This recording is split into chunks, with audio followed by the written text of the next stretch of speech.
Okay, boys and girls, today we're going to be going over lesson 56. Make sure you are completing your assignments on a daily basis.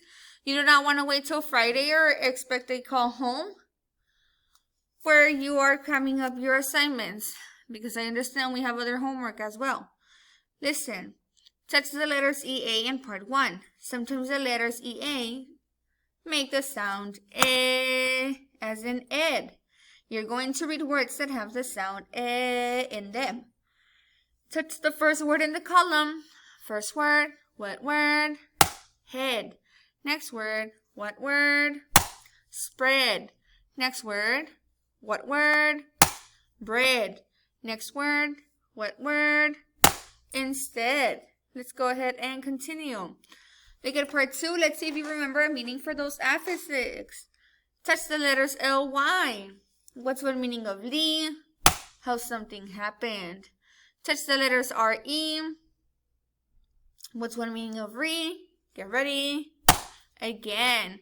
Touch the letters D-I-S. What's one meaning of this? Get ready. Not. Everybody touch the letters S-U-B. What's one meaning of sub? Get ready. Under. Everybody touch the letters T-R-I. What's one meaning of try? Get ready. 3. Let's go ahead and continue to part 3, boys and girls. Paying close attention. What's the underlined part?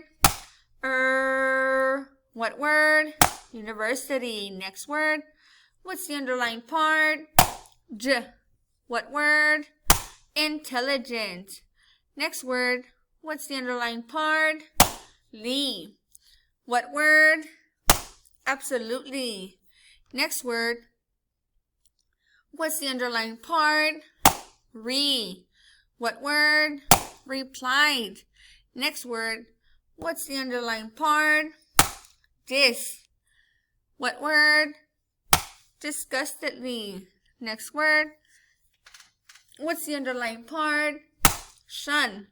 What word? Administration.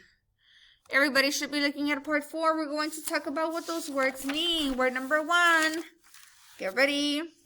Physics. Physics is the science of how non-living things behave. Number 2. What word? Fault. A person who has a fault has something wrong. A person who has something wrong with his or her personality has a personality fault. Number 3. What word? Property. A property of something is a feature. Touch word number 4. What word? Detect. When you detect something, you find it. Word number 5. What word? Schedule. To schedule something means to set up a time for it. Let's look at part 5, boys and girls. First word. What word? Constantly. What word? Abruptly. What word? Producing. What word? Failure. What word? Researchers. What word? Devices. What word? Laboratory. What word? Mathematical. What word? Laser. What word? Escalator. What word? Irritating. What word? Focused. What word? Deliver. What word? Professors. What word? Machine. What word? Involved. What word? Clothespins. What word? Conducted. What word? Series. What word? Detector. What word? Instruments. What word? Stranded. What word? Locomotive.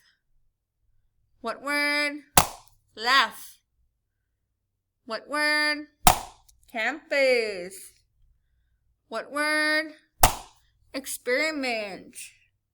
What word? Transform. Now let's go ahead and begin with our story, boys and girls. The title of the story is Millie the Joker. Follow along, please. Although Dr. Millie Jacobson was only 28 years old, she was a professor of physics at State University. She was tall, intelligent, and friendly. She was good at playing tennis, at bowling, and at shooting pool. She had one serious fault. However, she constantly played jokes on the other professors, and some of her jokes were very corny and quite irritating to those involved. For example, one day she came into her laboratory and said to Dr. Fred Frankel, "Freddie, what's 1 + 1? 2. Fred Frankel replied, "And what do the letters TOO spell?" 2. Fred Frankel replied, "And what's the last name of the person who wrote stories about Tom Sawyer?" "Twain," Fred replied. "Good," Millie said. "Now say all the answers you gave." Fred thought for a moment. He then said, Twain." "Very good," Millie said, and began to laugh. "Tomorrow, I'll teach you how to say locomotive." Fred shook his head and said disgustedly, "Millie, don't you ever get tired of playing those corny jokes on people?" "I'm sorry," Millie said, walking toward her laser machine. "I just can't help it." She began to laugh again. Twain, she said softly to herself. She abruptly stopped smiling and faced Fred. "Oh, by the way, did you hear about the robbery near campus this morning?" "No," he said. "Two clothespins held up a pair of pants," Millie said, and began to laugh again. "Come on, Millie," Fred said. "We've got work to do." Millie went to her desk and took out a folder containing charts.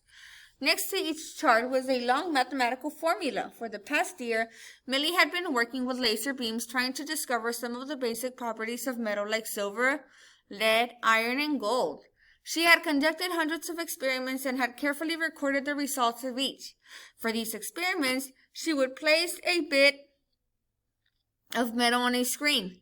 Then she would turn a laser beam on the metal. Some laser beams were pure red light, and since they are absolutely pure, the beams do not spread out as they move from the laser gun to the nearby target. If a beam is 1 millimeter wide when it leaves the laser gun,